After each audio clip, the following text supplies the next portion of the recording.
in the development of the action. Therefore, I am among those who believe that less is often more, is ultimately more. I have my protagonist character who is going to this place, and I was imagining the following. She arrives at this campsite, and obviously there are other people at the campsite. But I'm not particularly interested in her engaging with someone unfamiliar to that place, like herself, who is just vacationing. Instead, I envisioned something else. It might be better for her to interact with someone who lives there. With a character who is also a teenager but a bit younger, and the interactions with this girl, along with what needs resolution, are linked to the boy's world. I began to imagine it, though it still feels somewhat abstract. But you'll see that little by little you start structuring things. So the character of Claudia, who is my protagonist, determines that she is 13 years old, medium build. He has a dog named Gurka. I had a dog named Agurka. It's true I'm mentioning my dog here. Her parents gave her the dog a year ago when they separated. I believe the dog is a burden for her, which is why she doesn't like it much. She dislikes having to take the dog everywhere and doesn't feel a strong connection with it. The dog seems more like an obligation than a companion. She is on vacation with her mom in a field in southern Chile. That's all I'm putting about the character. You might think it's very basic. It doesn't matter.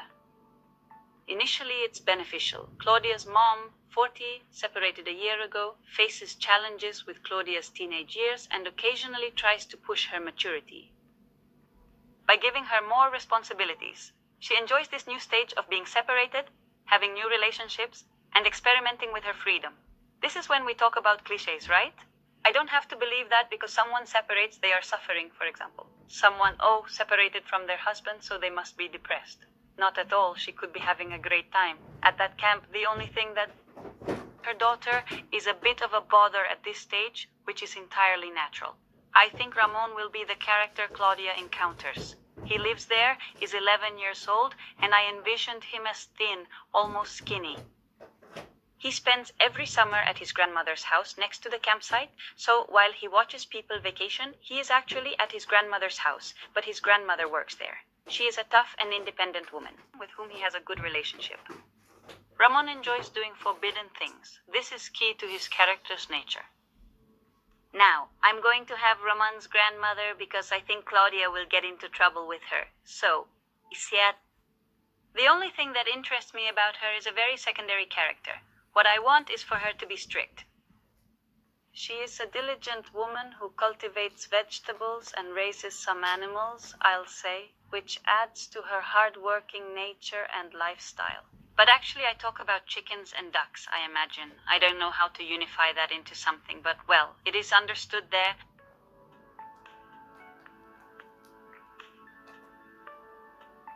That's the only thing I care about her. And I think there's something I'm failing at in the description of my protagonist. In what 2 points am I failing? I'm not stating what her relationship with Ramon will be. And what is her relationship with her mom? Does her mom bother her? Or does she not bother her? Because what interests me is how the characters I will have relate. So, I'm going to add some information about Claudia. What could it be? I think for the moment,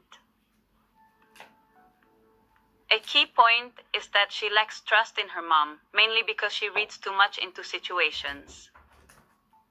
That something about her bothers her mom about this stage. So, she struggles with trust, which prevents her from solving her problem. Trusting her mom would lead to an immediate solution, but she prefers handling issues independently, lacking trust in her mom.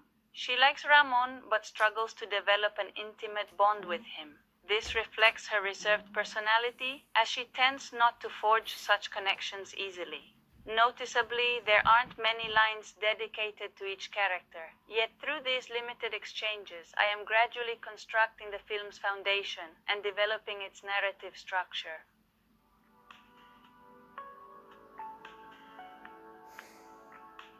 Clearly, we have one more mission, right? As you progress in writing and researching a project, each stage brings new challenges and opportunities to explore.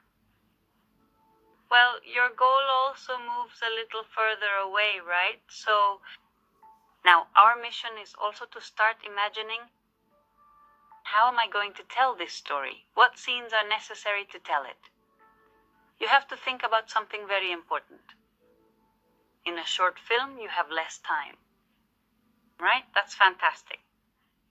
I enjoy short films, but this one has even less time than usual, which is a challenge. It requires a strategy from you. What is that strategy? It's about maximizing time. In other words, make every moment count. When I read a story and notice it's 3 pages long, but 2 pages are spent detailing the protagonist's face without affecting the plot, leaving just 1 page to wrap up, it feels unbalanced.